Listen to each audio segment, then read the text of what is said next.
Olá, pessoal, boa noite. A gente está começando agora o segundo CNSAT. Eu vou fazer a apresentação do evento para vocês rapidamente, para que depois os nossos convidados possam apresentar a parte deles no evento. Então, eu já gostaria de inicialmente agradecer aqui a presença do professor Dr. Manuel Gustavo Leitão, da UF, da professora doutora Liliane Teixeira, do ENSP, do SEST, do Centro de Estudos de Saúde de Trabalhadores e Ecologia Humana, e a Marisa Augusta, que é doutoranda em bioética num programa interdisciplinar que está envolvida aí o FRJ, o ERJ. Eu vou começar fazendo a apresentação do evento, e aí eu, logo em seguida, vou passar a palavra para os palestrantes, tá? Gostaria de agradecer a presença de vocês que estão aqui com a gente no evento, e vou contar um pouquinho da história para vocês sobre o CNSAT, que é esse evento, por que nós organizamos ele. Espero que vocês gostem do evento. A gente teve uma atividade intensa essa semana organizando esse evento, uma atividade interdisciplinar sobre os vários pontos de vista aí sobre a saúde do trabalhador, onde a gente envolve conhecimento interdisciplinar de várias áreas. Então, aqui a gente tem como os organizadores, eu estou falando, né, eu sou professor de saúde coletiva e políticas públicas da UF, também atuo no programa de pós-graduação em saúde coletiva. Temos a professora doutora Liliane Teixeira, pesquisadora da Escola Nacional de Saúde Pública, onde ela faz parte do SEST, o Centro de Estudos de Saúde do Trabalhador e Ecologia Humana, e, como eu falei para vocês, a Marisa Augusta de Oliveira, que é doutoranda em bioética e ética aplicada à saúde coletiva, ela é lá da COGEP, né, que seria uma repartição, né, uma coordenação de saúde do trabalhador.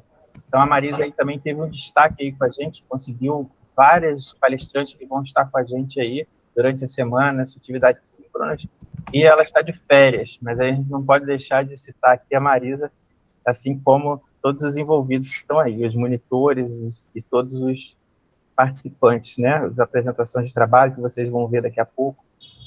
Vou pedir para vocês fecharem o microfone, por favor, quando entrarem na sala, porque às vezes o som vaza aqui. Então, a gente tem atividades de 27 a 30 do 11. Essas atividades são síncronas, como a gente está tendo agora.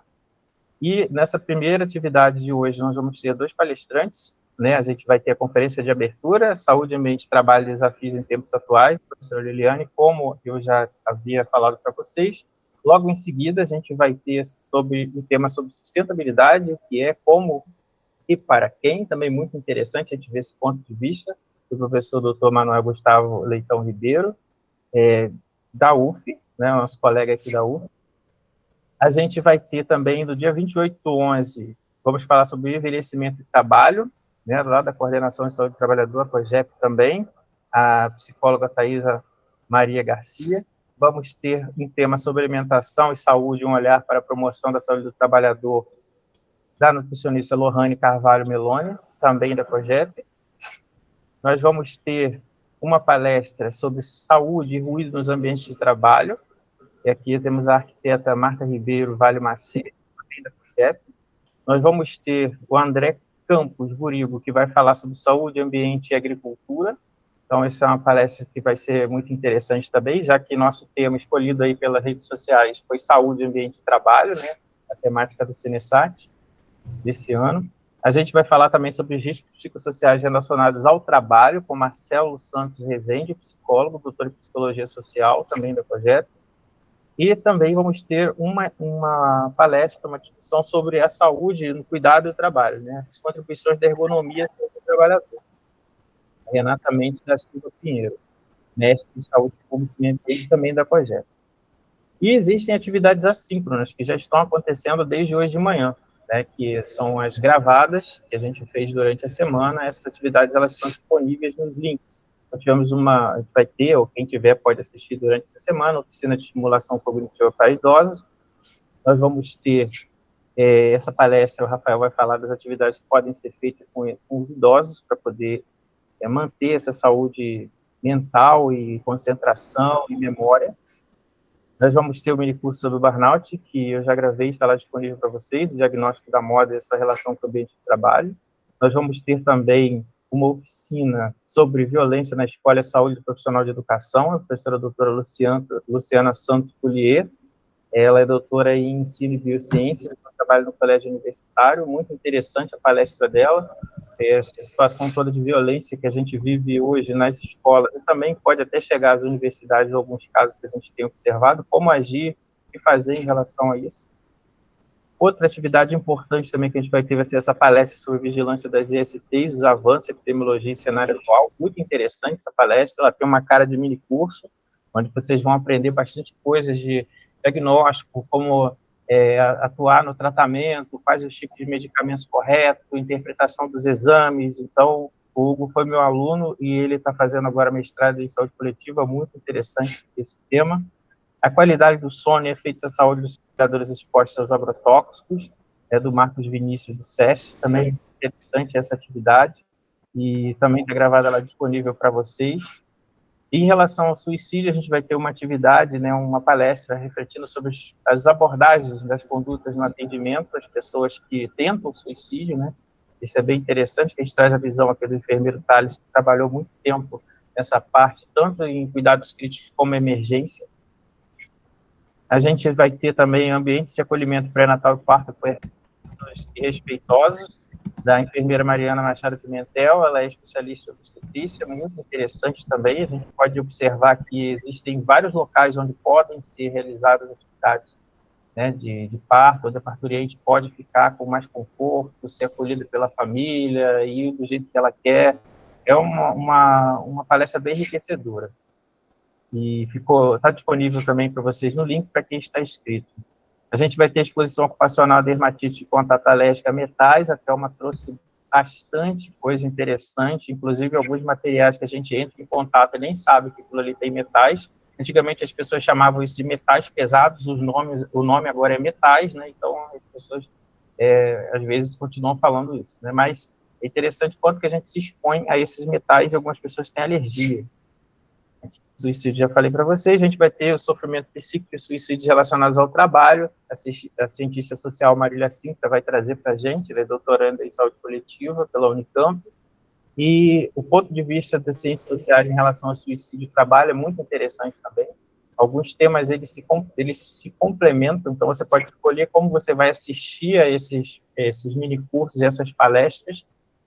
Isso é muito interessante para a gente ver aquilo que eu falei no início. O olhar é o ponto de vista interdisciplinar sobre meio ambiente, saúde e trabalho, né? E isso traz uma visão mais completa para a gente desse fenômeno, a relação desse fenômeno que está acontecendo hoje, né, em voga, as pessoas falando muito de saúde relacionada ao trabalho, principalmente saúde mental. Como a própria Marisa falou, está aí, né, as pessoas falam muito de saúde mental, mas não falam muito como resolver o problema. Então, aqui a gente tem algumas palestras, algumas atividades que falam muito disso, como resolver, como tentar amenizar, pelo menos, né?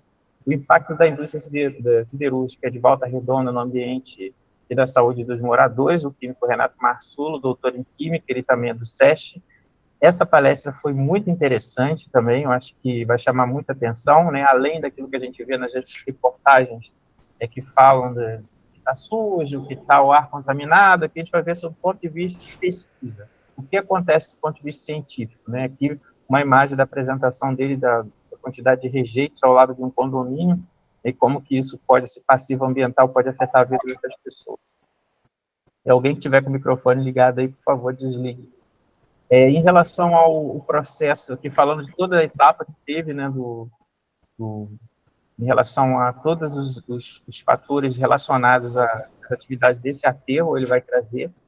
E a gente tem um mini curso também muito interessante falando de como funciona o que é o Centro de Referência em Saúde do Trabalhador, o CEREST. Também é muito importante a gente assistir ele em conjunto com um outro mini curso, uma outra oficina que vai ter, de como funciona a vigilância em saúde do trabalhador. E a médica Nádia Raquel Lustosa, ela traz para a gente um conteúdo vasto, assim, sabe, uma aula, que é muito interessante no evento desse, vocês terem a participação e interagir, assim, mandar perguntas, que tem conteúdos muito importantes para a gente saber. Então, ela trouxe aqui o RENASH, como que funciona essa rede de atenção nacional à saúde do trabalhador, como funciona o CEREST, todos os casos relacionados a doenças ou acidentes relacionados ao trabalho. A gente tem também a psicóloga Nádia Filomena, que vai falar sobre os recursos de cuidar de si. Ela é psicóloga, trabalha na UF junto com os acadêmicos da UF, né, e atendendo a eles, na moradia estudantil e no PROAS também, que é a Pró-Reitoria de Assuntos Estudantis. Então, o nosso evento ele tem o certificado de 30 horas, a gente acompanha isso através das listas de presença. Daqui a pouco a Camille e a Jennifer vão liberar as listas de presença aí lá para a metade do fim da nossa apresentação. O certificado dos minicursos, eles são isolados, né, como qualquer evento. Então, você tem o minicurso acontecendo junto com o evento. Então, o evento tem 30 horas, o certificado do minicurso é por cada minicurso que você fizer. Então, a gente tem 6 minicursos e oficinas, então você tem que se inscrever e assinar a lista de presença de cada minicurso, de cada oficina. E as horas vão ser computadas para o evento geral das listas de presença de cada dia que você for participar, de cada palestra que você assistir. Está lá no YouTube, na descrição. A gente tem publicação dos trabalhos em anais, que a gente está reunindo agora todos os resumos, e premiações de trabalho, e sem limite de publicação de trabalho. Tá? Aqui, só conhecendo um pouco mais do evento, já estou encerrando, a gente teve aqui os inscritos, a maior parte, né, a gente teve da UF, logo em seguida a gente teve uma representação muito interessante do pessoal do Norte e do Nordeste, então a gente teve pessoas do Piauí, do Pará, né, da Paraíba, e aí foram os mais frequentes nas respostas aqui. A graduação mais comum foi enfermagem, as pessoas que se inscreveram, mas a gente tem muitas pessoas, né, muitos estudantes de biologia, psicologia, sistemas de informação, temos fisioterapia, biologia, nutrição, farmácia. Então, assim, a gente tem uma quantidade bem eclética de pessoas que se inscreveram de várias áreas aqui. Tá vendo? Sociologia, análise de sistemas, recursos humanos. A maioria dos inscritos são do Rio de Janeiro, da cidade do Rio, né? E depois vem São Gonçalo, Niterói, e aí a gente encontra aqueles locais que eu falei para vocês que são bem comuns, né? Mas que são mais frequentes do Nordeste. Então a gente tem muitas pessoas do Maranhão, do Piauí, do Pará, e aí já é norte, mas isso é bem interessante para a gente saber. As pessoas ficaram sabendo do evento aqui, a gente teve sobre os minicursos, né? Um amigo comentou, pessoas que souberam pelo Instagram, então isso é bom que vocês tenham um panorama, assim, de como que souberam do evento. A gente tem o @Espaço Aberto Saúde UF, por lá que as pessoas tiveram acesso. Em relação aos trabalhos, a gente teve 36 trabalhos, aqui está com 35, foram 36 trabalhos. O eixo principal de inscrição foi saúde, ambiente e educação. Logo em seguida, trabalho, ocupação e ambiente. E o terceiro, ambiente, política e sustentabilidade. Todas essas informações vocês podem encontrar no nosso Linktree, que está aqui, o QR Code, Senesat, né, o Linktree/Senesat, e tem acesso lá também pela nossa rede social, @Espaço Aberto Saúde UF. O Espaço Aberto é um projeto que visa reunir informações sobre saúde e qualidade de vida de várias áreas do conhecimento da saúde e fazer capacitação, minicursos e outras atividades através da mídia, que antes era TV e agora a gente está colocando isso no YouTube. Não esqueça de assinar as listas de presença, que elas estão lá na descrição dos vídeos. Deixe as perguntas nos comentários, que a gente vai fazer depois aos palestrantes. E depois que você assistiu o vídeo lá, deixe um agradecimento, uma curtida, alguma coisa para a gente saber que você viu o nosso vídeo. Aqui a gente tem a equipe toda envolvida no planejamento e organização, né? Eu aqui representando a UF, o Espaço Aberto para a Saúde UF, a PROJET representado pela professora Marisa, o SESC representado pela professora Liliane, o professor Gustavo está aqui também na UF, aqui, organizando com a gente aqui, está palestrando hoje, e aqui são os apoios, né? A gente tem a Escola de Enfermagem, meu departamento materno-infantil e psiquiatria, o Gênesis, que é um instituto que apoia a gente, a própria Fiocruz, né, através dos nossos ilustríssimos convidados, e a ProEx, que ela dá todo o apoio para a gente, porque nosso projeto também é um projeto de extensão, que chama Espaço Aberto para a Saúde. Então, as dúvidas, você pode deixar o nosso @ e também mandar e-mail para a gente, que a gente está se comunicando com vocês pelo e-mail. Então, basicamente, era isso que eu queria apresentar para vocês. Agora, eu vou passar a palavra para a professora Liliane Teixeira, onde ela vai começar a apresentação dela, e logo em seguida vocês podem deixar as perguntas aí, se tiverem, para a gente passar para ela, tá? Professora Eliane, fique à vontade. Boa noite. Obrigada, Jorge, pelo convite, apesar de eu fazer parte da organização. E o que eu acho importante desse evento é trazer conhecimentos, porque a saúde trabalhadora, às vezes, fica muito isolada. Então, eu já vi até um comentário aí de uma aluna mostrando isso, que é importante divulgar a saúde trabalhador, não só a saúde ambiental, tá? Então, eu acho que a saúde trabalhadora hoje em dia, eu só preciso de um ok se está tudo, se está aparecendo. Tá aparecendo. Aí, agora tá perfeito. Aí, tá E jóia.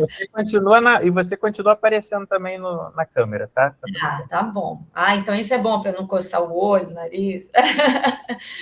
Brincadeira. Então, o que eu acho importante? A saúde trabalhadora, ela está sendo engolida pela saúde ambiental, né? O que acontece? Sempre se fala em saúde, ambiente e trabalho, mas em muitos casos a questão ambiental está sempre sendo mais evidenciada.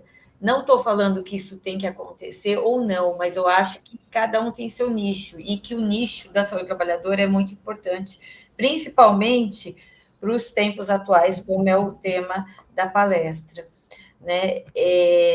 Então, tentar aqui, aí, tá. Então, eu trago aqui um resgate, né? Eu acho que é importante, sempre para a gente falar dos desafios atuais, pensar no passado. Então, como era o trabalho antigamente, né? Então, era uma situação muito difícil. Então, eu trago aqui, ó, você vê, desde a época do Egito, das navegações, né? Dos senhores de engenho aqui no Brasil, ou da Idade Média, né?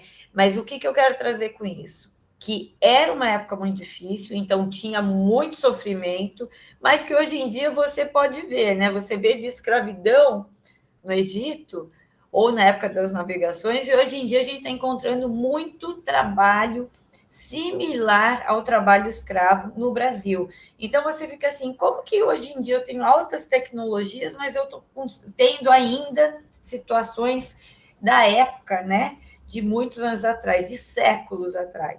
Tá? Então, eu acho que o que eu trago aqui é para a gente pensar um pouco e tentar discutir isso num outro momento, tá?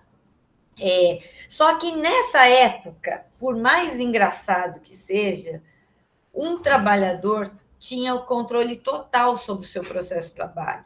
Então, se ele era um marceneiro, ele ia lá, escolhia a madeira que ele ia cortar, fazia as medições dele, preparava o móvel, vendia o móvel. Então, ele tinha condições de saber exatamente como era todo o processo, da hora da escolha da madeira até a mesa, por exemplo, pronta.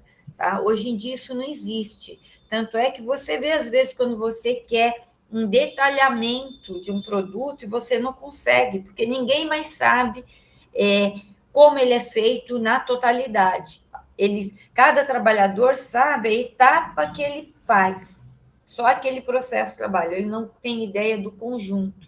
Tá? Então, apesar desse passado ter sido árduo, difícil, o trabalhador conhecia o processo de trabalho como um todo. Né? Aí veio a época, né, da Revolução Industrial, e aí também todas as mazelas que vieram com ela. Então, uma delas, que é uma área que eu estudo bastante, né, que são o trabalho em turnos, a cronobiologia, e o que foi isso? Foi a presença da luz. Então, com a presença da luz, o trabalhador podia trabalhar em qualquer horário. Você não tinha mais a limitação de não trabalhar à noite. Então, ele podia trabalhar de manhã, de tarde, de noite. Né? E aí veio a mecanização do processo de trabalho. Então, as linhas de produção, todo um controle do trabalho. Então, se tinha alguém trabalhando antes de mim, uma pessoa depois de mim, eu tinha que saber ser rápido, não podia parar, não podia ter pausa, não posso ir no banheiro, não posso beber água, tirando o horário de alimentação, era muito difícil parar. E, além disso, as indústrias criaram máquinas e equipamentos que eram feitas para homens fortes e descansados, vamos pensar assim, né? Então, qualquer pessoa que fugisse aquele padrão sofria, né? Então, por exemplo, eu coloquei aqui, ó, mulheres trabalhando, né? Então, elas lá tentando se erguer para conseguir ficar na altura que precisa. O trabalho infantil, né, nessa época, o trabalho da mulher. Então, tinham todas essas dificuldades. E essas dificuldades traziam aqui muitos acidentes e muitas mortes por conta disso. Tá? Então, era um total descontrole sobre o processo de trabalho. Tá? Outra coisa importante, que aí já veio com a industrialização, foi o controle mesmo de entrada, saída, né? Então, e a falta de controle do trabalhador. Então, ele tinha horário para entrar, mas não tinha horário para sair, para terminar, tá? Além de outros fatores muito trágicos, né, dessa época. E aí eu trago para vocês, então, já atual, né, já agora mais próximos à nossa realidade, alguns acidentes. Então, se nós tínhamos. E aí, voltando para essa questão dos instrumentos, equipamentos e da planta industrial, o que acontece? Toda essa organização, sempre nos países de primeiro mundo, era uma organização com equipamentos e maquinários mais novos. Esses equipamentos, ao envelhecerem, eram vendidos para quais países? Para os países do terceiro mundo, hoje em dia, países em desenvolvimento. Então, o Brasil e outros países sempre compraram dos países ricos equipamentos já obsoletos, que não tinha mais peça de reposição e que ia se dando um jeitinho para arrumar. Isso fez com que algumas plantas industriais fossem velhas, né? E aí, com uma sobrecarga de trabalho, né? Não parando nunca, trabalho manhã, tarde, noite, geraram muitos acidentes. Eu trago alguns acidentes aqui famosos, né? O de Bhopal, na Índia, de 1984, o de Chernobyl, na Ucrânia, em 1986, e o de Açailândia, no Maranhão, em 1970.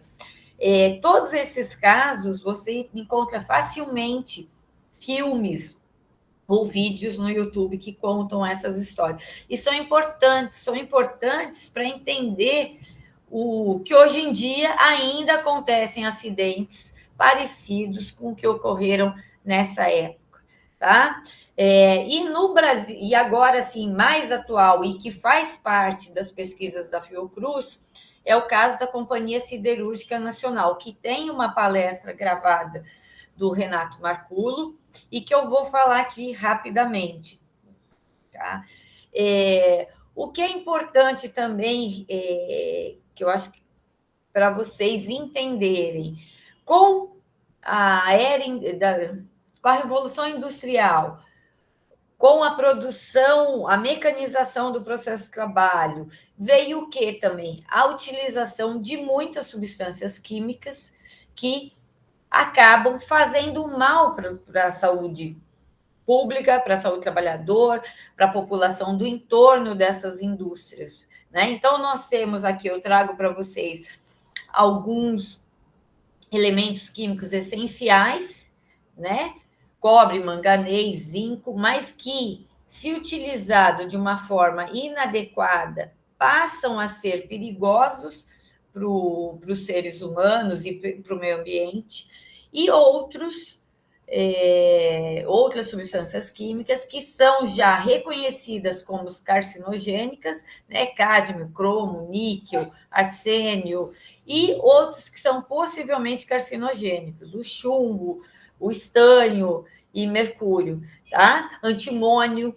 Então, essas substâncias em contato, ou por pele, ou pela respiração, ou pela alimentação, né?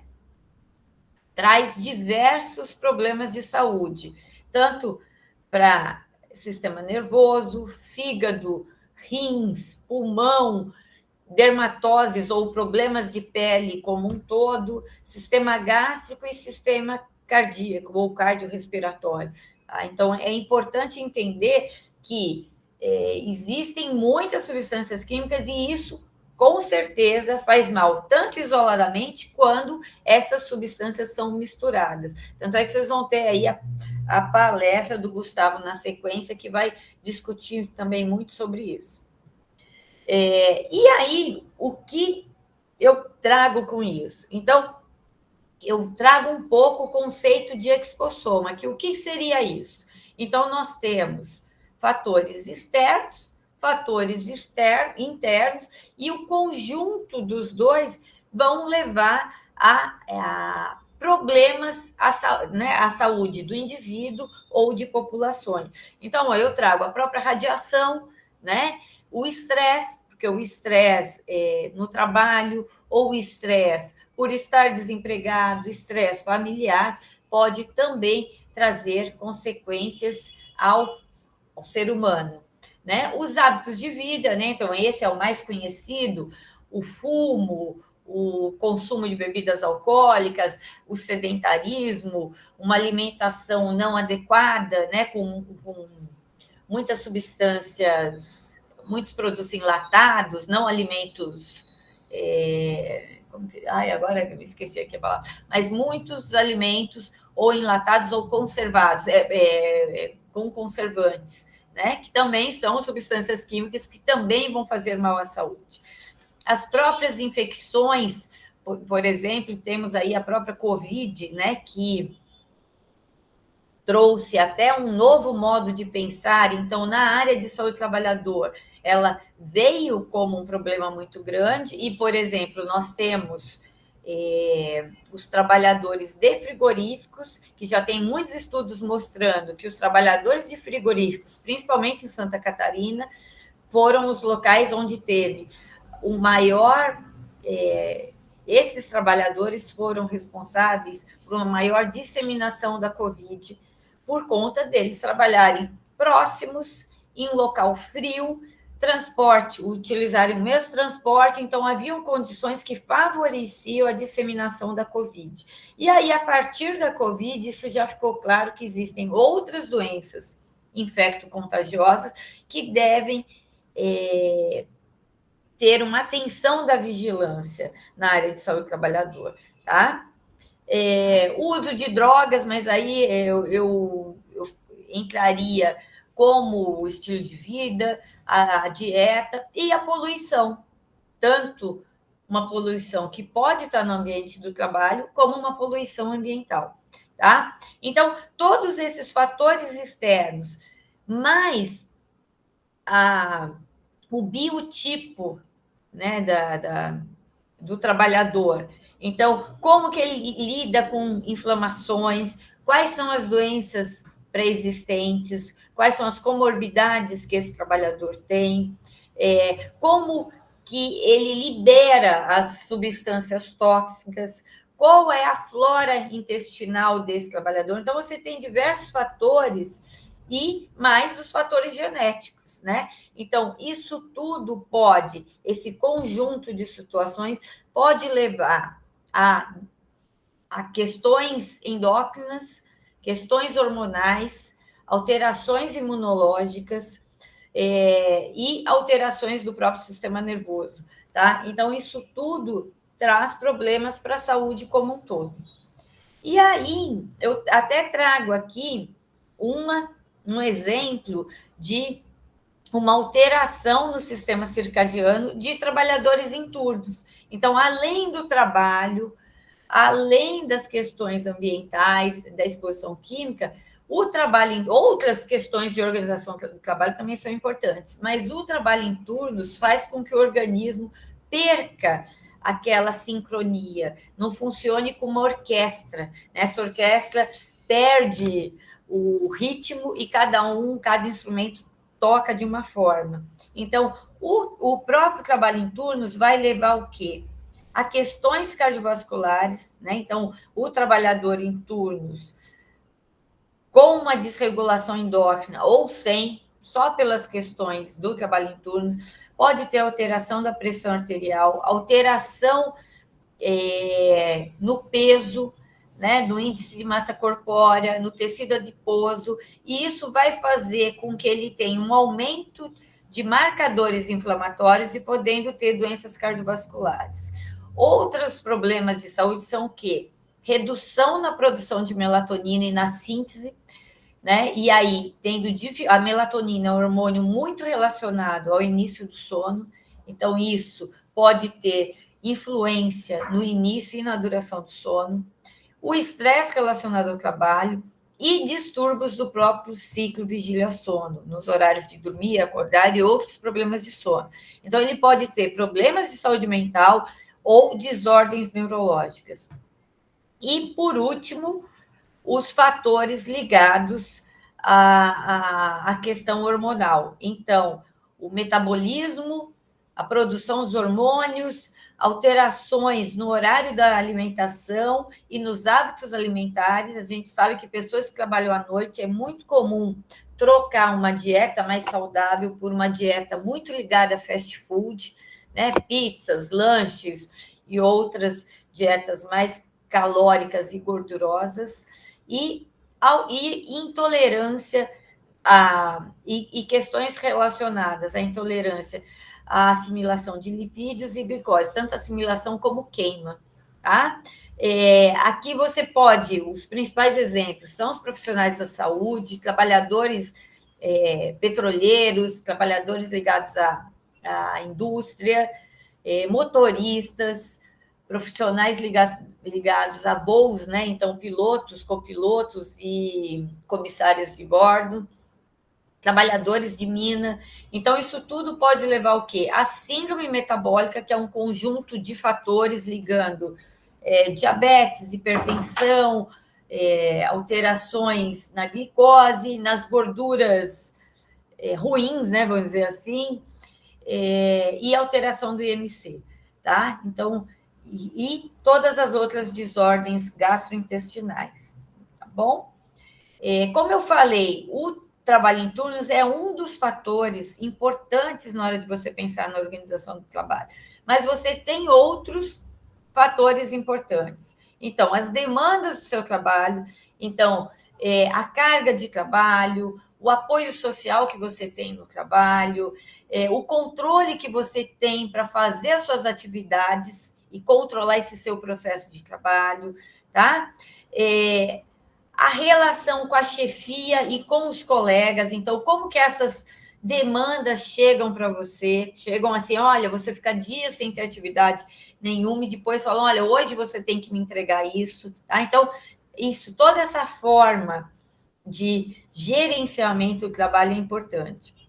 Os fatores individuais, né? Então, a relação com a família, com os amigos, os seus horários livres, se você tem horário para estudar, trabalhar, como que você tem essa gerência do seu tempo livre. As questões relacionadas ao sono, então, se você tem restrição dos horários de dormir, se você dorme muito pouco, se você tem privação do sono, insônia, sonolência excessiva, tá? Então, todos os fatores, ronco, apneia, que são fatores que fazem com que você sempre esteja sonolento e sempre precisando de sono. Então, o seu sono, você está sempre fatigado, sonolento, cansado. Outros fatores externos ao ambiente de trabalho, né? Então, a sua comunidade e o seu apoio que você tem. Por exemplo, às vezes você trabalha numa indústria que é muito longe, você gasta muitas horas para chegar, para ir e voltar do trabalho. E quando você chega em casa, você não tem nada aberto, você não consegue achar local para comprar comida, você não consegue, banco ou cartório. Então, tem uma estrutura no entorno da sua casa que é importante que você tenha acesso e que o trabalho não te deixe sem esse acesso, tá? E outra coisa o local de trabalho, as características. Então, é um local limpo, com uma temperatura adequada, eu tenho equipamento de proteção individual adequado, eu fui treinado para isso, tem programas de educação para melhorar o meu trabalho e para garantir com que eu não sofra acidentes e eu me mantenha saudável, né? O sistema, a medicina do trabalho ou o programa médico que cuida dos trabalhadores médicos e enfermeiros é atuante, é ativo, né? Então, ou seja, existem políticas para garantir a saúde do trabalhador na empresa, tanto física como mental. Isso tudo, então, quando você não tem tudo isso, o que pode chegar a acontecer? Essa fadiga, tanto física como mental, pode levar a acidentes. Se você, durante os momentos de maior carga de trabalho, ou de problemas familiares, ou que você não consegue dormir, se você consegue descansar e tentar resolver seus problemas, você volta a estar com uma capacidade para o trabalho plena. Agora, se você não consegue mais, então, as questões do ambiente de trabalho, o trabalho em turnos, a organização do trabalho como um todo, você pode sofrer acidentes. E aqui eu trago alguns acidentes que eu já mostrei, mas todos esses acidentes têm relações com o trabalho em turnos, tá? Então, um acidente de uma indústria nuclear, a P36, que foi uma plataforma que afundou aqui no Brasil, o Exxon Valdez, que foi um derramamento de petróleo que ocorreu, o acidente de Chernobyl, o acidente da nave espacial, né, da Challenger, e o acidente de Bhopal. Então, são acidentes que, por algum fato, não, a gente sabe que acidentes acontecem por uma infinidade de fatores. Então, alguns dos fatores tinham relação com fadiga, sonolência, horários de trabalho, trabalho em turnos, tá? Não só com a questão, como é muito comum, né, de você dizer que tem ou um trabalhador que fez alguma atividade errada, que isso não existe, ou com equipamento com algum problema, tá? Então, para entender acidente, você tem que entender todo o processo que aconteceu até o evento, tá? Então, quando a gente pensa em novas tecnologias, né? Então, eu trago aqui um mundo onde você pode, em muitos lugares, pedir uma alimentação em qualquer hora do dia, resolver problemas bancários, acessar conteúdos, cursos, estudar, né? Mas, ao mesmo tempo, nós temos grandes problemas relacionados com isso.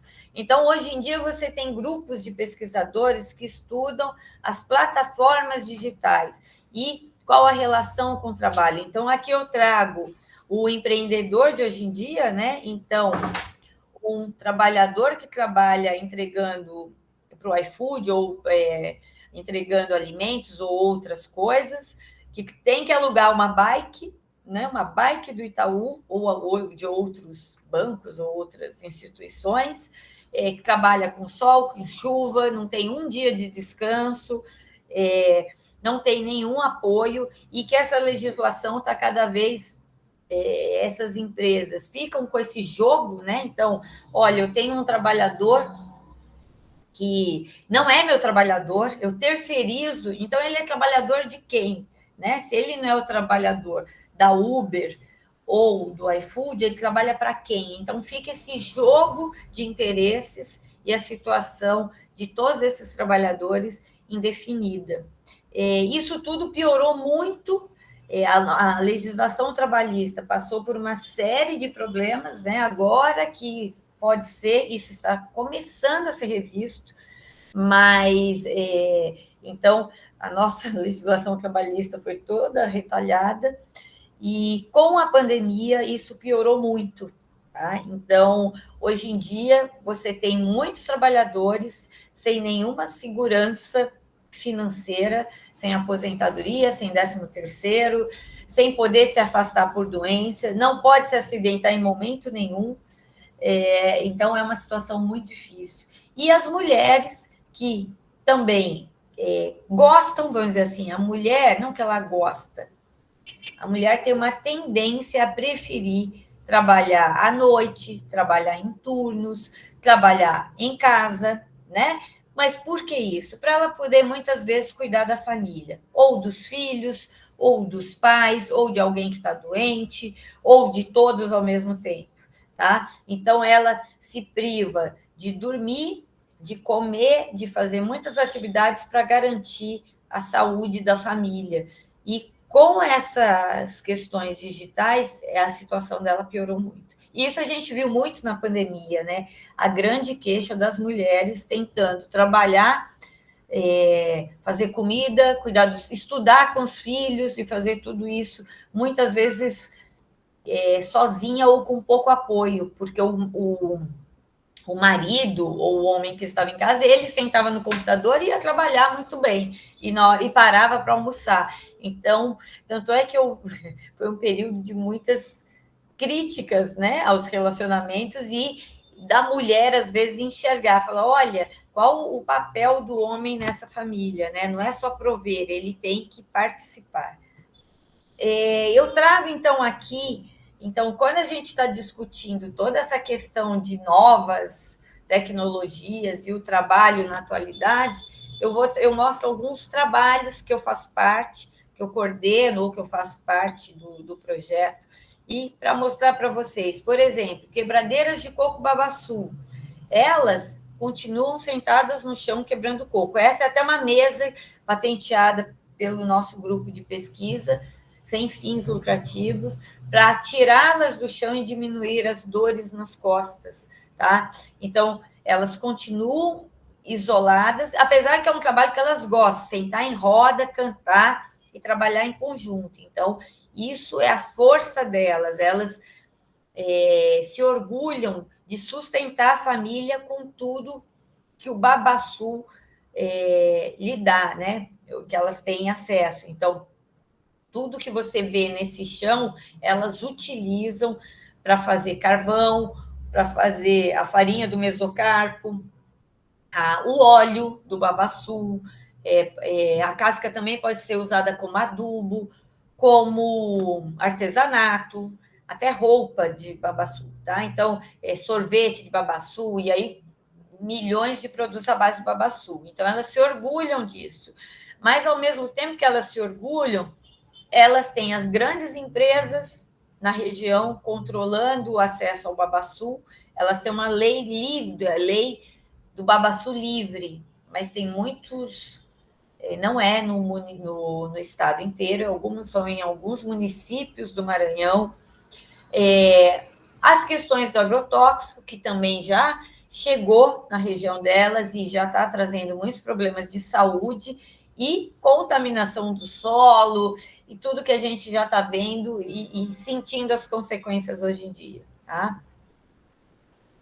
O caso da CSN, que o Renato Marculo deixou uma apresentação, que é muito interessante vocês verem. Se vocês olharem aqui, ó, essa montanha é de resíduo da CSN.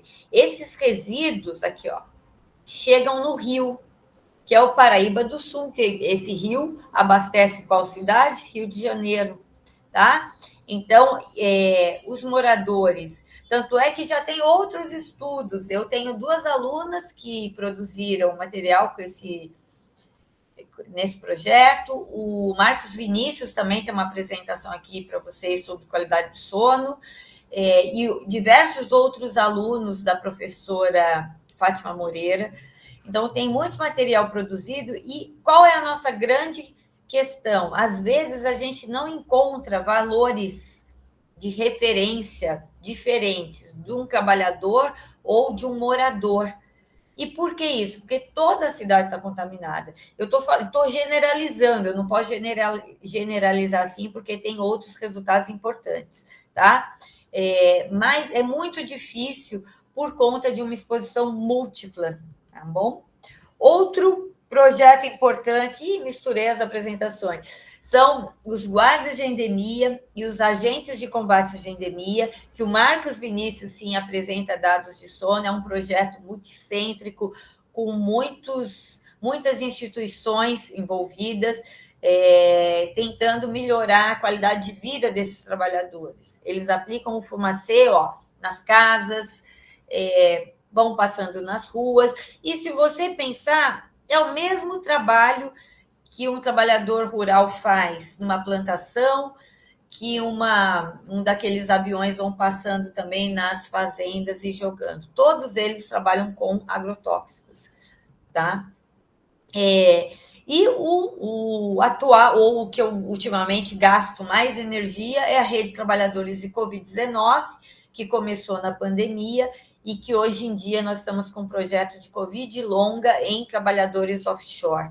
Tá? Então, aqui mostrando qual era o principal quadro de Covid, à esquerda, e à direita, os quadros mais comuns da Covid persistente ou Covid longa. Tem diversos conceitos para isso, tá? E aqui também mostrando quais os fatores que podem estar relacionados. Estou correndo que meu tempo já está acabando. Então, os problemas de saúde mental, asma, comorbidades em geral, o envelhecimento. Tem estudos mostrando que as mulheres têm uma tendência a ter mais Covid longa do que os homens, mas a gente não sabe ainda se isso não tem aquela velha relação da mulher se cuidar mais do que os homens.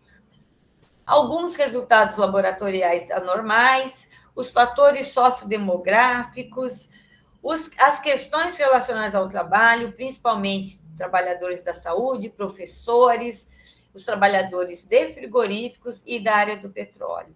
E outras questões relacionadas à Covid anterior, né? Então, qual foi o quadro de Covid dessa pessoa, desse trabalhador?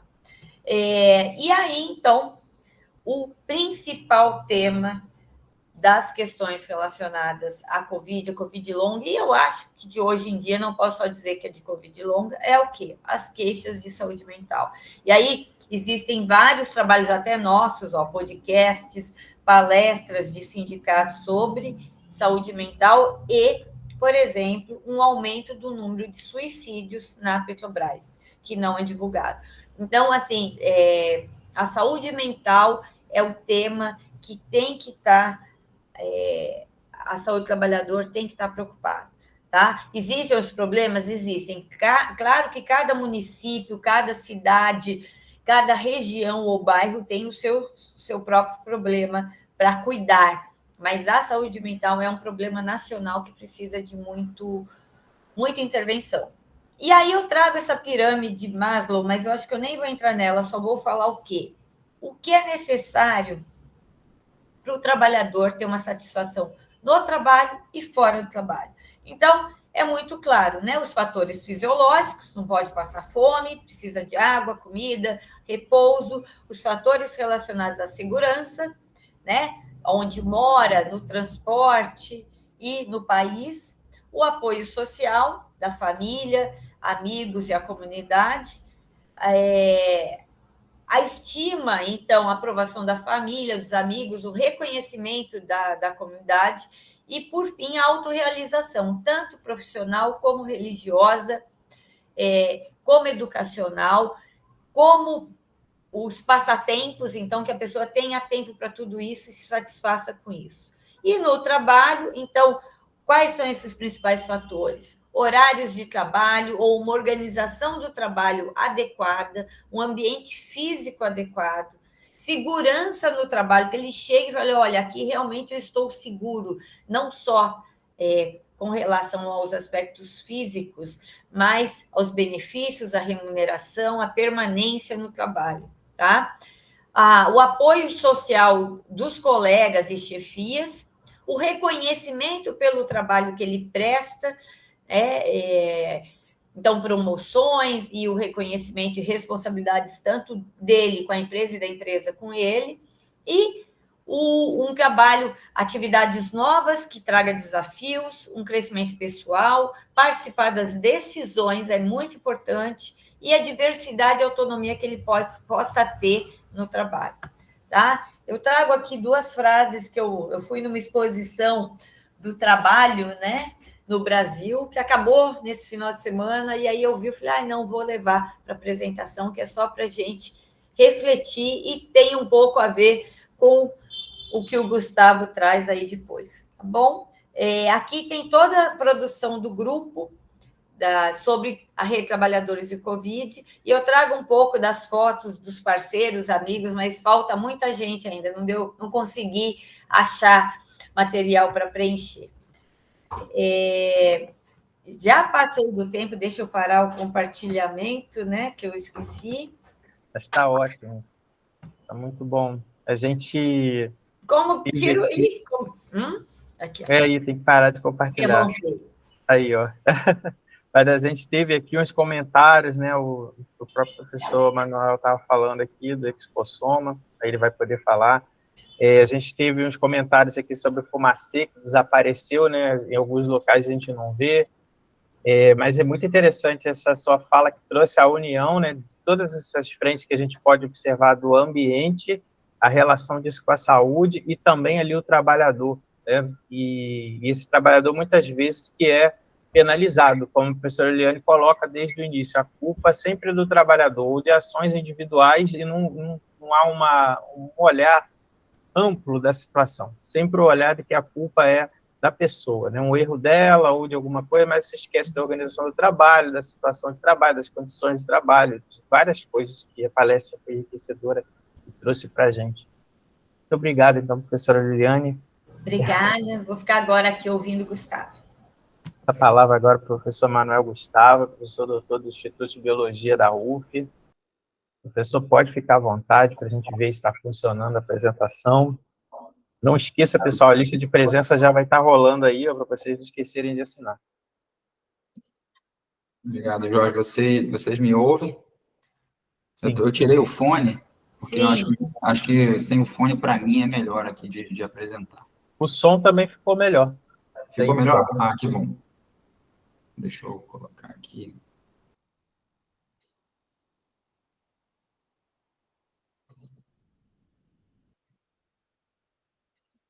Não sei se vocês vão ver o meu apontador aqui, que acho que é mais fácil de visualizar.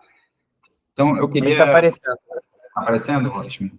Deixa eu marcar o cronômetro aqui para eu não me perder. Então, eu queria primeiro parabenizar a organização desse importante evento, né, de saúde do trabalhador, e agradecer imensamente aí, né, é uma honra poder participar e como, né, apresentando essas reflexões aqui, e porque e agradecer, né, na verdade, assim, principalmente ao Jorge, né, que conheci agora, colega da UF, né, mas não conhecia, e a Lili, que já conheço aí de longa data, das discussões do Síntese, né, nas discussões da pesquisa que a gente faz no Síntese, e também a Ariane, que sugeriu, né, o meu nome para apresentar. Então, como o Jorge falou, meu nome é Gustavo, eu sou professor do Instituto de Biologia, e aqui está o meu contato, para quem quiser depois, né, dar um e-mail, né, iniciar uma conversa. E eu faço parte também desse grupo de pesquisa, o GI2E2, que é o Grupo Interinstitucional e Interdisciplinar de Estudos em Epistemologia, que conta aí com pesquisadores e professores de diferentes instituições do Rio de Janeiro, né, de diversas áreas, né, tanto das áreas das ciências naturais, né, como das ciências humanas.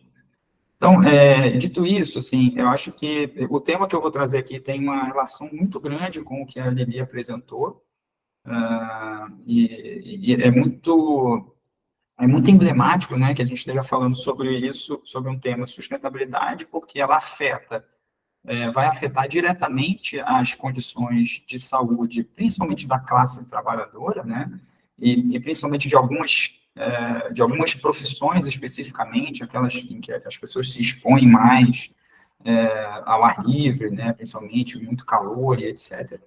E também a classe trabalhadora é muito mais afetada nas suas condições de existência, né, por causa das mudanças climáticas, do que as classes dominantes, né.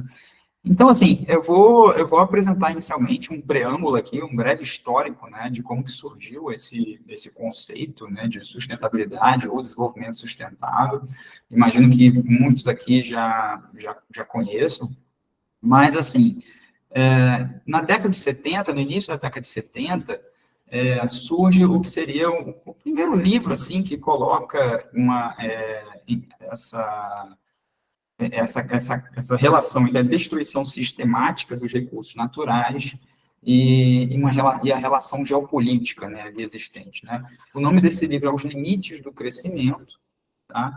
E ele foi encomendado por esse grupo de indivíduos, né, organizados aí no Clube de Roma, né, tem grandes nomes aí, pessoas notáveis, né, assim, tanto políticos como industriais, cientistas, tem gente religiosos, né, tem várias pessoas que se organizam nesse Clube de Roma.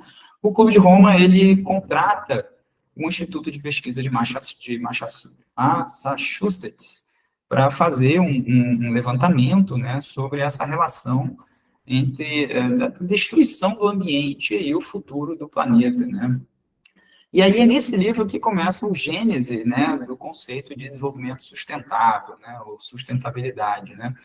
E essa equipe do MIT, eles publicam esse trabalho, né, e fazendo uma relação entre diferentes sistemas, né, a população mundial, também tem a questão da produção de alimentos, tem a produção industrial, a poluição que é gerada e a utilização de recursos naturais não renováveis, né? Então, eles fazem um grande modelo matemático para tentar entender a relação entre todos esses sistemas que poderiam estar em conjunto, e aí as previsões são catastróficas, né? E eles já começam a demonstrar que se a degradação ambiental continuasse ocorrendo da forma como estava ocorrendo, o planeta, né, as condições de existência, na verdade, eles estavam principalmente relacionados, preocupados com a produção industrial, né? Então, que essa produção ela não ia se sustentar durante muito tempo. Então, assim, esse livro, ele traz essa grande preocupação. Então, por causa disso, surge a primeira Conferência Mundial de Desenvolvimento e Meio Ambiente, em 1972, né, que vai reunir uma série de países e com esse objetivo de conter a poluição e criar políticas ambientais que pudessem ser adotadas por todos os países. Então, a ideia é que todos os países começassem a adotar essas políticas. Veja, década de 70.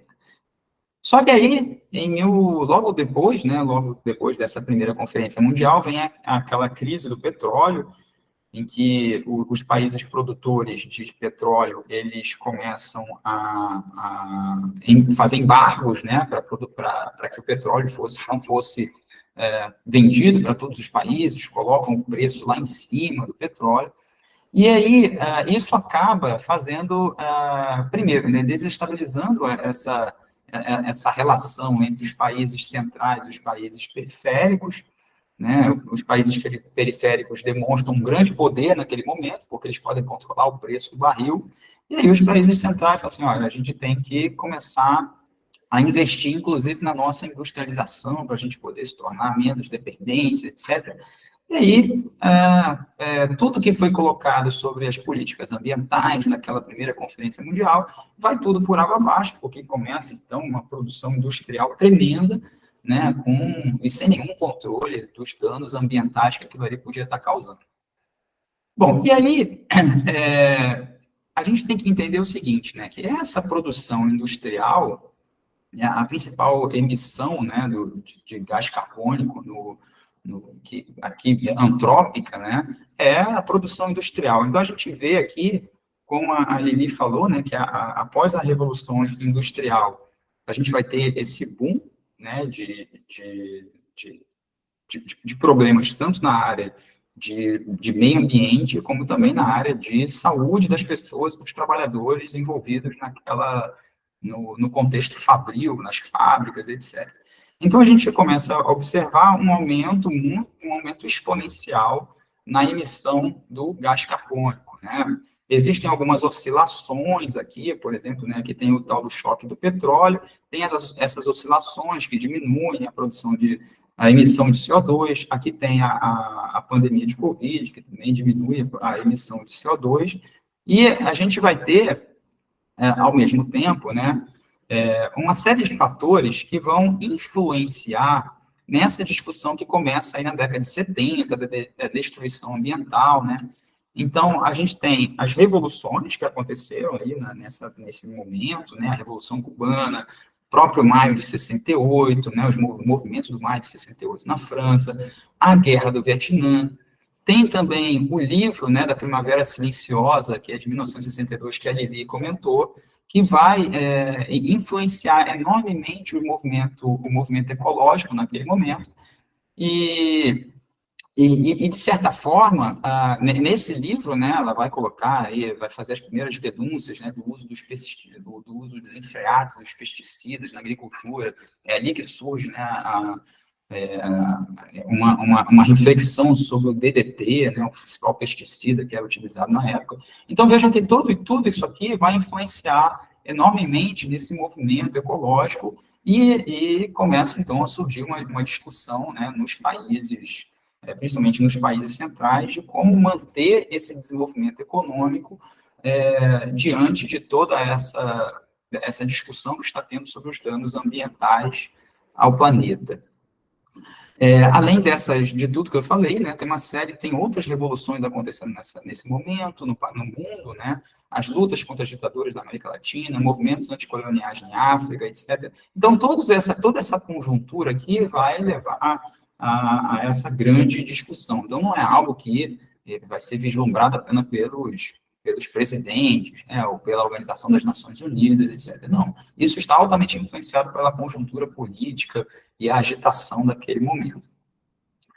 Então, esse gráfico aqui é só para mostrar que existe uma grande relação entre a emissão do CO2 e a quantidade de CO2 atmosférico, né, a quantidade de gás carbônico que fica preso na atmosfera, e só para a gente lembrar rapidinho, né, assim, o problema que eu estou colocando aqui do dióxido de carbono, do gás carbônico, né?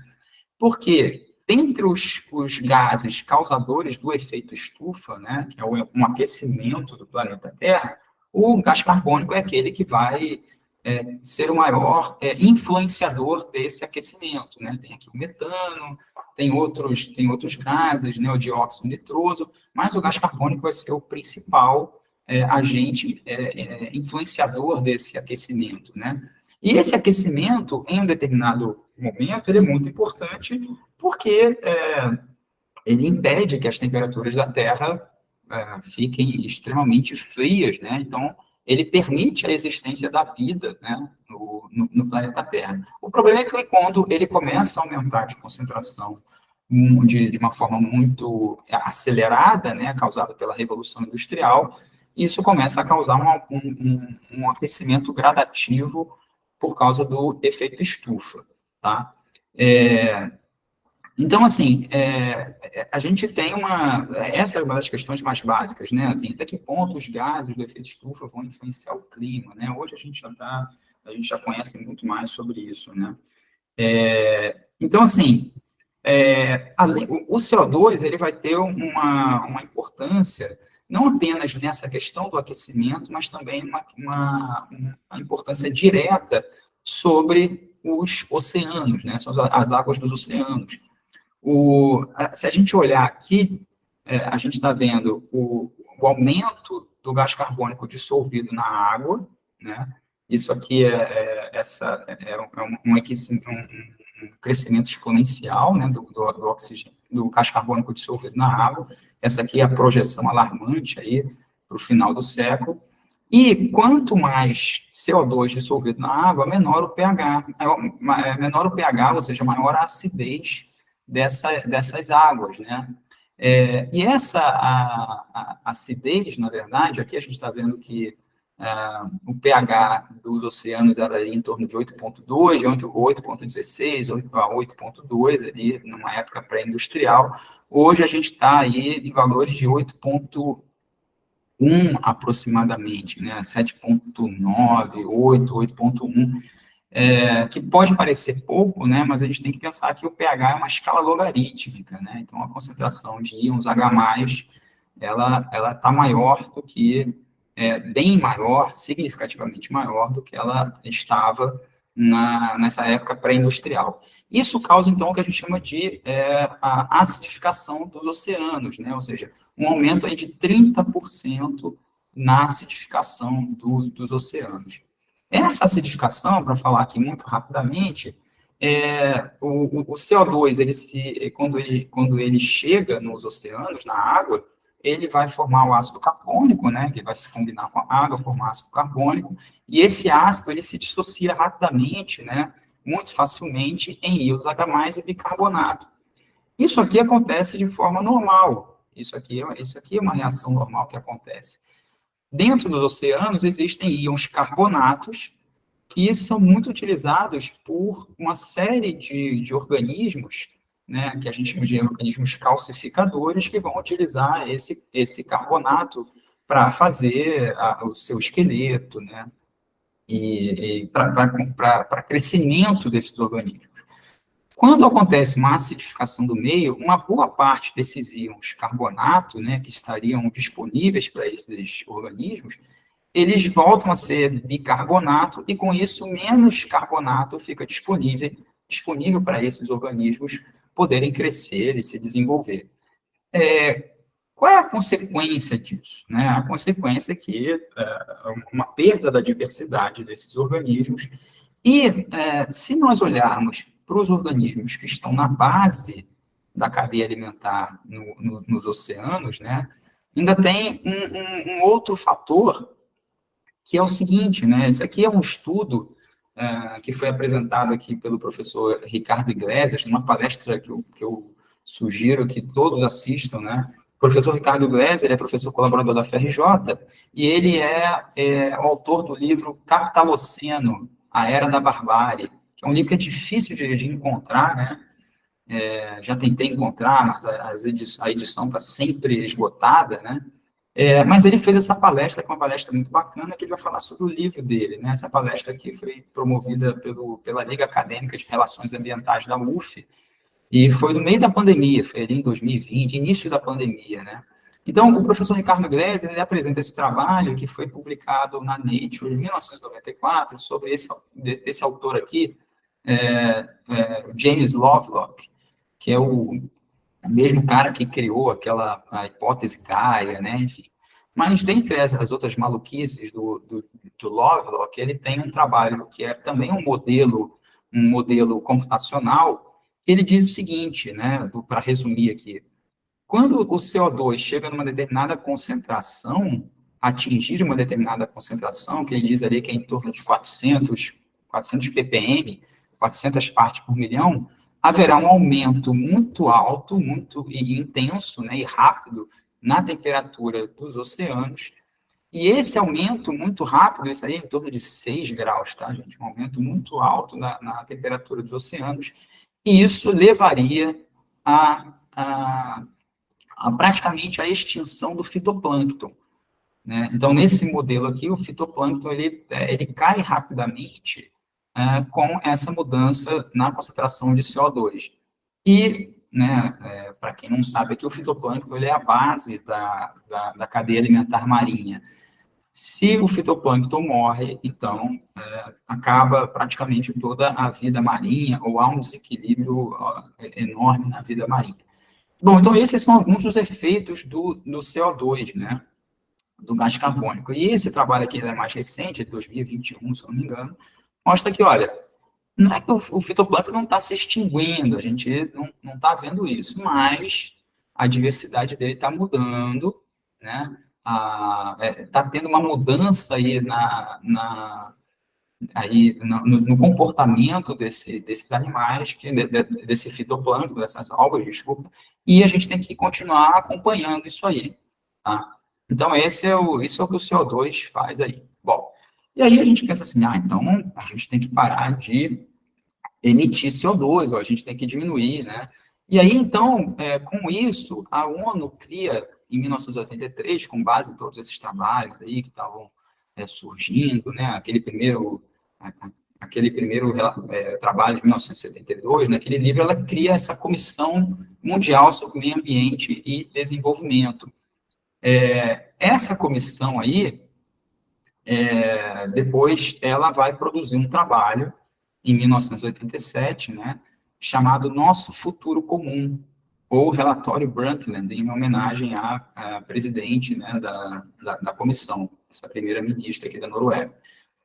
E aí, nesse momento, surge o conceito de desenvolvimento sustentável, para atender necessidades do presente, sem comprometer a possibilidade de as gerações futuras atenderem suas próprias necessidades. Então, essa é a proposta do livro, né?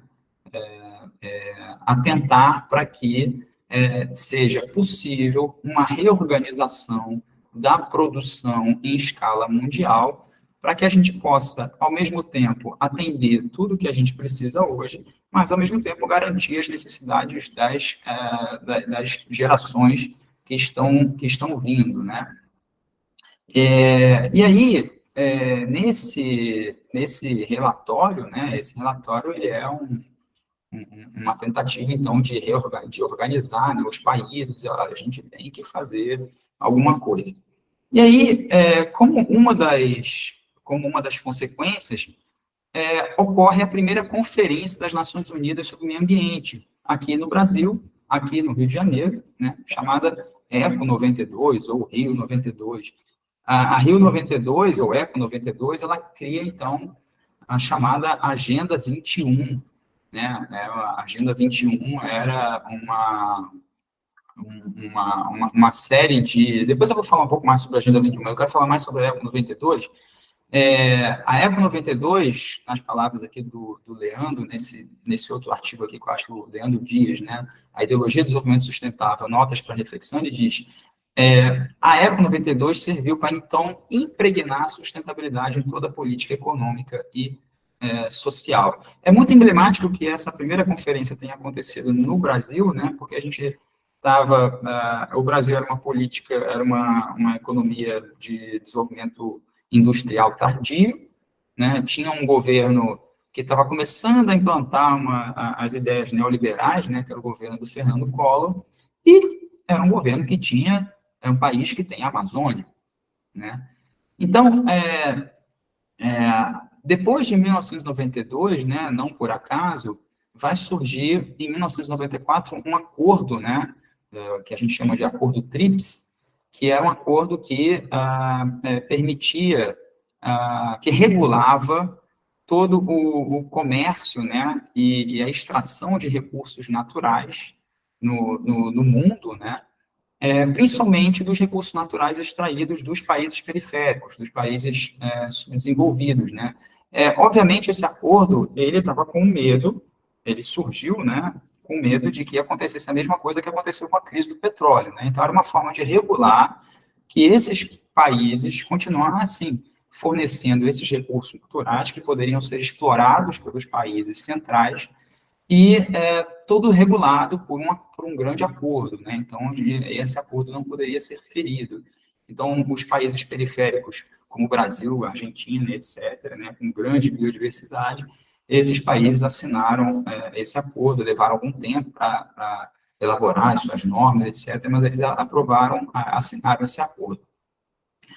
Bom, e aí, essa Agenda 21, né, ela gerou o que a gente conhece como Agenda 2030, né, que são os Objetivos de Desenvolvimento Sustentável, né, que são 17 objetivos aí, com metas ambiciosas que devem ser alcançadas aí até 2030, né. Então, é um apelo para erradicar a pobreza, né, proteger o meio ambiente, garantir que todas as pessoas possam desfrutar de paz, prosperidade, etc., né. Então, essa Agenda 21 e o desdobramento dessa agenda, né, 2030, ela é a grande bíblia do desenvolvimento sustentável, né, hoje no mundo. Então, é uma série de planos, de metas, né, que precisam ser cumpridas religiosamente por todos os países que estiverem interessados, né. O que é interessante, depois, como eu vou falar, que essas metas também são geradas pelos próprios países, e depois eu vou comentar um pouco sobre isso. Então, tudo passa pela sustentabilidade, a agricultura sustentável, a dinâmica demográfica sustentável, padrões de consumo sustentável, sustentabilidade do produto, etc., etc. Então, é essa impregnação aí que aquele autor, né, o Leandro, está tratando. Bom, e então, qual é a questão do CO2 com o aumento da temperatura? Então, existe uma relação direta entre a emissão de CO2 e o aumento da temperatura. Hoje, a gente está aí, se a gente comparar com os níveis pré-industriais, né, a gente está com a temperatura global, né, do planeta aí 1,1 graus Celsius maior do que níveis pré-industriais, tá? Assim, tudo isso aqui, né, vejam que foi crescendo, à medida que o CO2 vai aumentando, né, vai aumentando também a temperatura média do planeta, né, e o que é engraçado, assim, né, que desde aquela primeira conferência mundial, começaram a ter conferências periódicas, né, que são as chamadas COP, né, que é a Conferência das Partes, né, que é uma conferência para discutir o meio ambiente e as mudanças climáticas. A gente está às vésperas da próxima COP, que é a COP 28, que vai acontecer agora, acho que quinta-feira começa, se eu não me engano, né? Então, tem COP aí praticamente todos os anos, né? Então, a gente já está chegando na COP 28, né? E a gente pode ver que nada mudou, né? Então, tem tratados que são assinados, né? Tem o Protocolo de Kyoto, que foi aqui em 1997, depois teve o Tratado de Paris, e esses tratados são todos assim, eu vou assinar, aí tem país que não quer assinar, né? Principalmente os países dominantes, aí eu não vou assinar, então eu assino, depois eu volto atrás, então aqui tem o Trump, né, nos Estados Unidos, ele assinou, depois ele voltou atrás, não quero mais assinar, e aí teve toda uma manifestação, né, contra o Trump, que o Trump era o desastre climático, e aí depois o Biden vai assinar o Tratado de Paris, então temos todas aí as nações assinando esses tratados, etc. O Tratado de Paris é aquele que eu falei que ele vai... o próprio país diz quais são suas metas, né? Então, são as metas autodefinidas, né? Então, é mais ou menos uma coisa. Bom, então, enfim, temos aí várias COPs, com vários acordos, mas a gente não vê nenhuma alteração, né? A gente já está aí na COP 28, aí os países se reúnem, os nossos representantes se reúnem, não, vamos fazer, vamos... Então, na próxima a gente acerta tudo. Aí a gente está fazendo isso gradativamente até agora, tá? O IPCC, que é o painel climático, né, o instituto que estuda, né, as previsões climáticas, ele diz o seguinte: se o cenário se mantiver, se a gente continuar emitindo CO2 da forma como a gente está emitindo agora, até o final do século a gente vai ter um aumento de 4,4 graus Celsius na média em relação à época pré-industrial. Isso aí é extremamente drástico para o planeta, né? E aí ele vai reduzindo os cenários, né? Até que o cenário 5, né? Assim, um cenário muito idealista, né? De que as emissões vão cair muito rápido, né? Vão zerar por volta de 2055, e aí com isso a gente tem em 2100 um aumento apenas de 1,4, que já é maior que o que a gente tem agora. Né? Mas por que isso acontece? Porque não basta zerar as emissões, porque não é imediato. Né? O CO2 ele só vai começar a sair da atmosfera gradativamente. Então, não basta se zerar agora, né? Vejam, se zerar agora, a previsão pelos modelos é que em 2100 talvez tenha uma redução aí nesse avanço, e a gente vai ter aí apenas 1,4 graus Celsius de aumento na temperatura média global. Só que as previsões são muito piores, porque aí a gente vê assim, então veio a pandemia, teve uma diminuição da emissão de CO2, mas aí veio o pós-pandemia, né? Em 2022 a gente bateu o recorde de emissão de CO2. Então, assim, né, por esses outros modelos, o que estão mostrando se a gente seguir os níveis de emissão de 2022? Em 9 anos, o planeta vai chegar a 1,5 graus Celsius de temperatura maior do que a temperatura pré-industrial. E o que é pior, né? Em 30 anos, a gente vai ter 2 graus Celsius a mais do que a gente tinha na época pré-industrial. A gente chegou a 2 graus Celsius a mais há 10 dias atrás. Né? 10 dias atrás foi o dia mais quente em não sei quantos milhares, centenas de milhares de anos. foi aquela onda de calor que teve aqui. Nesse dia, a temperatura média global chegou a 2 graus Celsius acima da temperatura média que a gente tinha em épocas pré-industriais. Tá? Então, a média do ano não vai ser essa, vai ser menor, mas naquele dia, foi acho que 17 de novembro, se eu não me engano, a gente chegou a 2 graus Celsius de temperatura global acima da temperatura que tinha na época pré-industrial. Pela primeira vez no mundo, né, isso aconteceu, esse aumento de 2 graus Celsius, né. Imaginem isso para uma pessoa que trabalha, né, na construção civil, imagine. Bom, e aí isso aqui é o dizer o seguinte, bom, então por que a gente não para de emitir, né?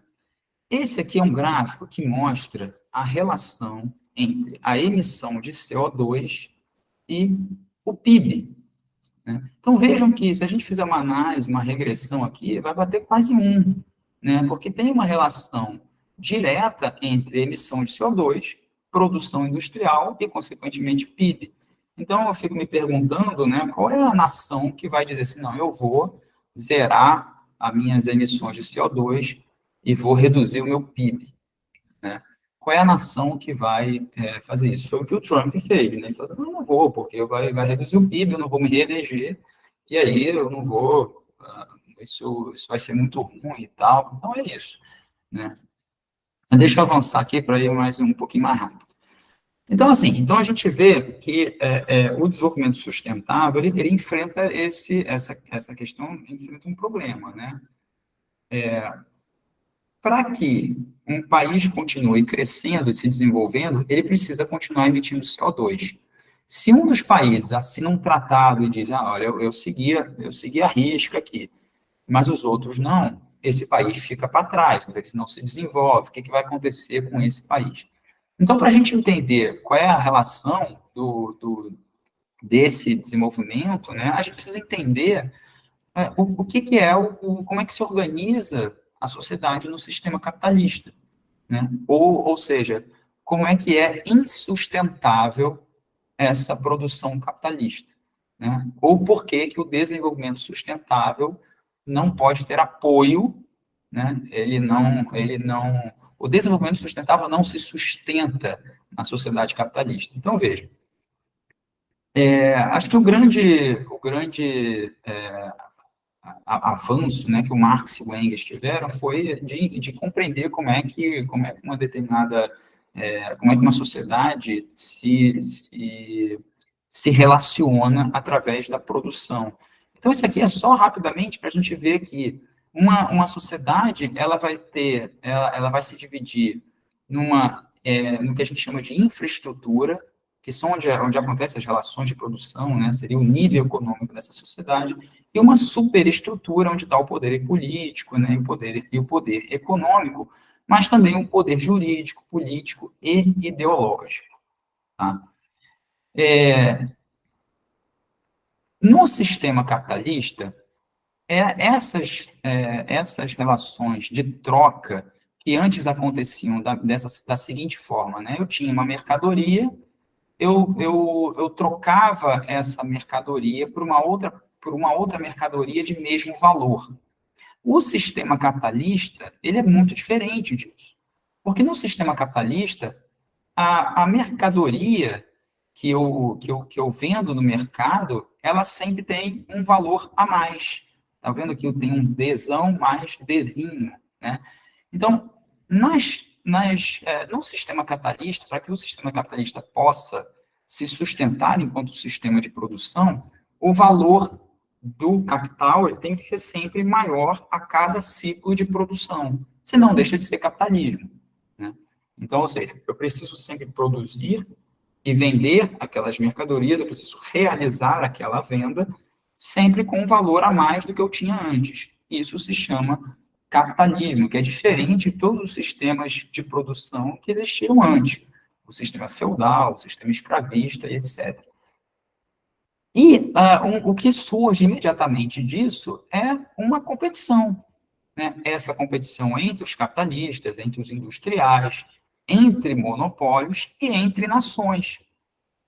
Por quê? uma nação, ou um industrial, ou um capitalista, se ele se quiser se manter enquanto capitalista, ele vai precisar sempre que ele tenha mais capital do que ele tinha antes a cada novo ciclo de produção.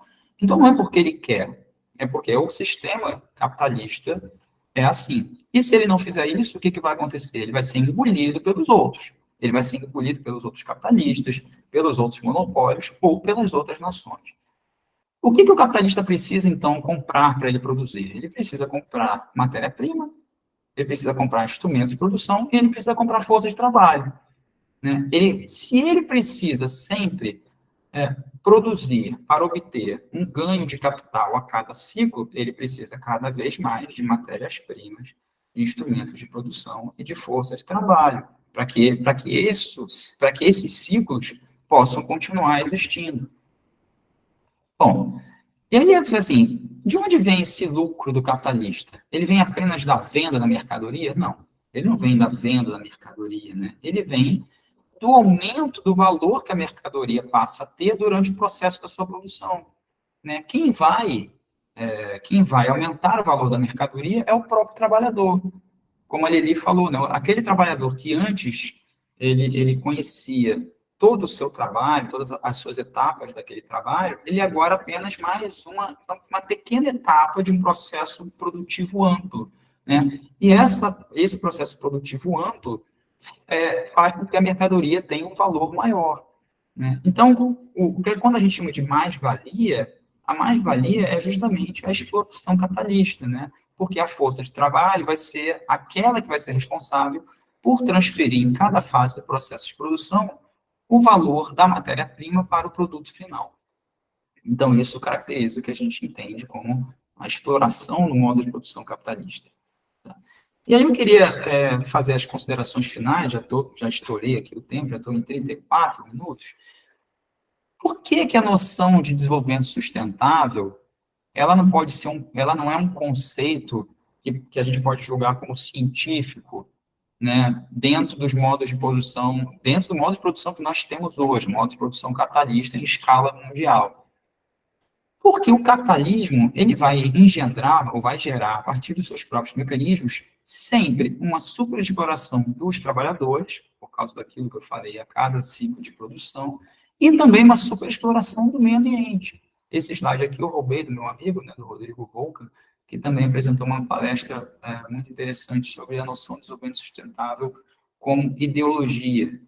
Então, por que ideologia? Né? Porque se o sistema capitalista precisa de uma extração cada vez maior de recursos da natureza para poder satisfazer o ciclo de reprodução de capital, como que vai ser possível que haja uma redução da produção de CO2, né, da produção e da destruição da natureza, da destruição dos recursos naturais, né, dentro do modo de produção capitalista?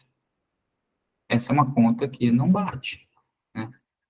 Então, a sustentabilidade, ela não é um conceito apenas, assim, ele é ideológico, como eu falei, mas ele também é um modelo organizacional. Assim como foram modelos organizacionais no início da Revolução Industrial, do modo de produção capitalista, o Fordismo, entre outros, né? Porque esse modelo organizacional, que é estruturado em desenvolvimento sustentável, governança corporativa, responsabilidade social empresarial, ele vai tentar reestruturar a produção capitalista, né, para que ela possa continuamente atender às demandas do mercado e dos próprios capitalistas. Quer falar alguma coisa? Eu já estou finalizando aqui. Não, pode ficar à vontade, porque eu esbarrei aqui no microfone. Tudo bem. Então, assim, veja,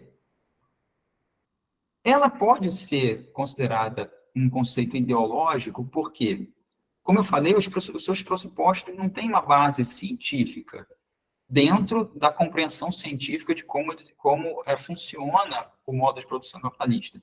Mas ela cumpre uma função social muito objetiva, porque ela difunde uma visão de mundo entre as pessoas. Ela difunde uma relação que as pessoas começam a ter com as suas próprias condições reais de existência. Né? Então, veja, quando a gente vê lá, assim, tem lá as COPs, né, a Conferência das Partes, os nossos representantes, né, se reúnem para discutir as mudanças climáticas, para chegar num acordo, só que esse acordo, como o próprio gráfico mostra, ele é cada vez mais distante, ele é cada vez mais inalcançável, né? A cada COP que é realizada, vocês podem, eu aposto com dessa COP 28 também não vai sair grande coisa, né? Mas vamos ver aí o que vai acontecer nos próximos dias, né?